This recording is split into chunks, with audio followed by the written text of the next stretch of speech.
3, 2, 1.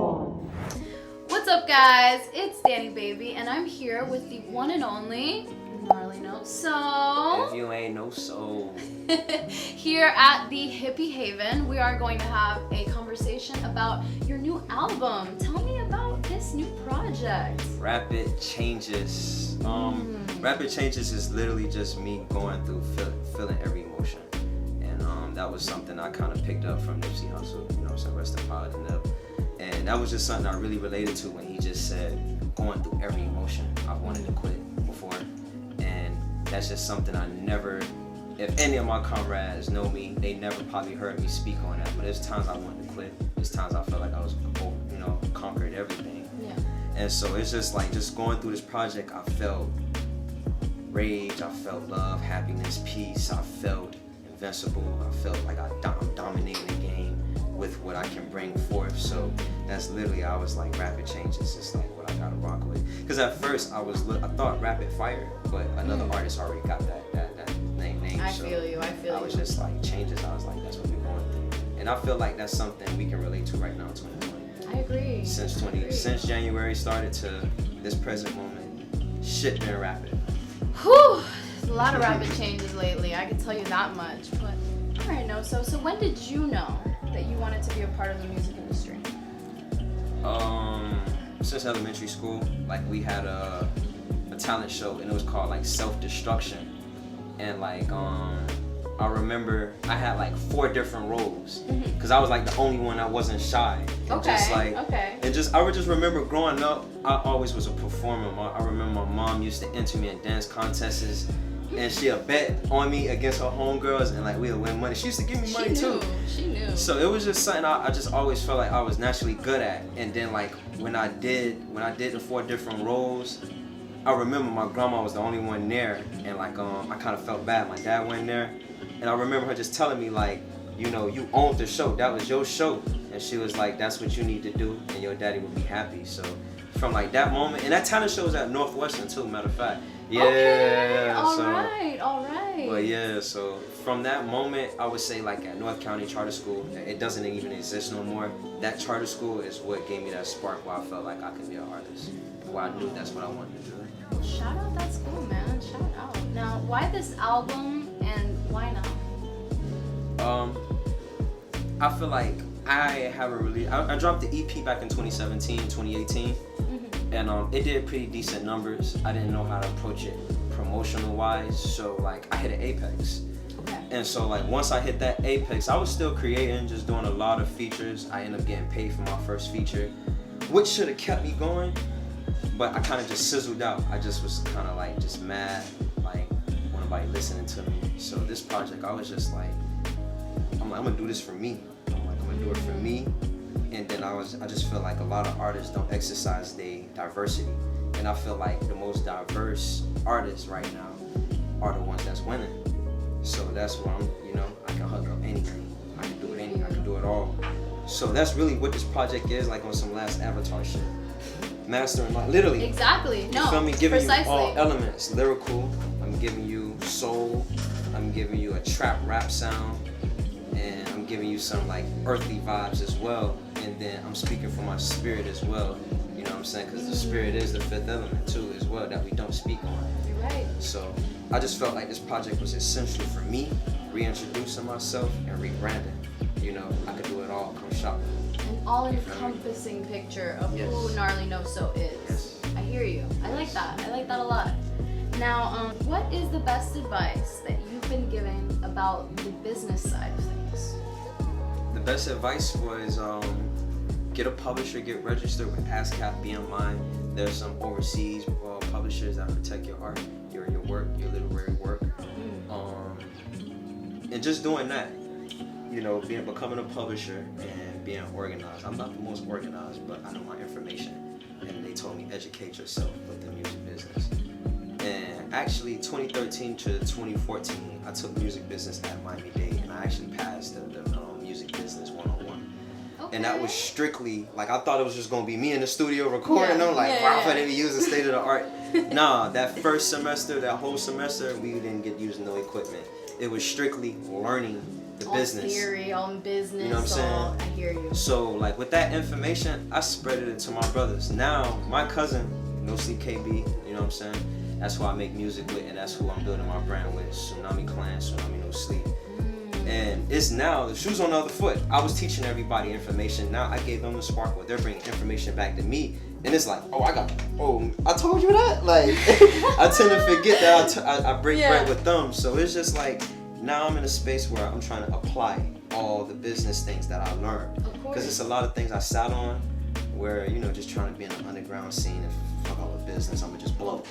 You know? I know what you mean. And shout out to X, because it was just like, they really made that kind of idea of just blowing up from the underground like that. And not just X, you feel me? Down to Space Ghost, Raider Clan, some of the originals that opened that door for some of us, this new realm of creators coming from Miami. Because I don't think what the world sees as Miami, they don't know what this is, what we got going and cooking up on this side. So, yeah. It definitely, I think you could say that they broke the glass ceiling of the underground. They did. Now, tell me a little bit about your process. What's the most important tool for you as an artist? For a while, I always thought I needed a spliff. One of my songs on the project, I think, Take the Chains Off, I wrote sober, and then an outro to my song, I wrote sober. So really, I'd say what's essential is pain, almost. Now, feeling some kind of way, like going through something, like channeling. And now I'm trying to unhook myself off that habit of like, I don't need anything to be going wrong to create or make something beautiful, you know what I'm saying? You're so right. Really, it just be just good vibrations, you know? Like I like some wine, you feel me? Or some hot tea and a spliff, you know? So I'm in a period where I'm trying to wean myself off substances because I can be very overindulgent. So right now, I just need good energy and I can create off anything right now. Verse for verse, bar for bar, anybody. That's how I'm feeling right now. So I just need good energy to get my wheels going. I hear that, and I agree with that. I mean, you could say that some of the best songs, you know, in history were created solely off of the human experience. That pain, that, you know, that change that everybody experiences from time to time. So I definitely respect that process. Now, I know I'm most excited to hear you perform Triple X and Reality Raps. Now, what are your favorite songs from this album? One of my favorite songs is All Hell. That was one of the times I was sober, and like just how the information came in with that song. Like I cried writing those lyrics. The only time I probably ever cried while writing was Broke Boy. That was one of the first songs I got published. Well, second, my first song I got published on iTunes is called Every Day. Okay.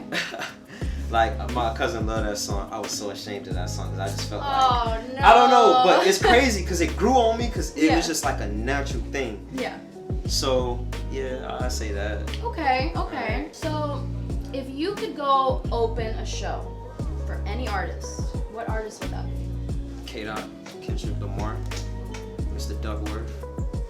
I feel like he's like the supreme like archetype right now in the hip hop rap world right now. You feel me? Like everybody waiting on him to speak on what's currently going on with the injustices. That's you know what I'm saying? And like he's always been clutch throughout the culture. And that's just one of my favorite artists that wanted to push the agenda. I love to open up for K.I. J. Cole, I feel like that crowd would resonate with what I'm talking about. Like they would fuck with me.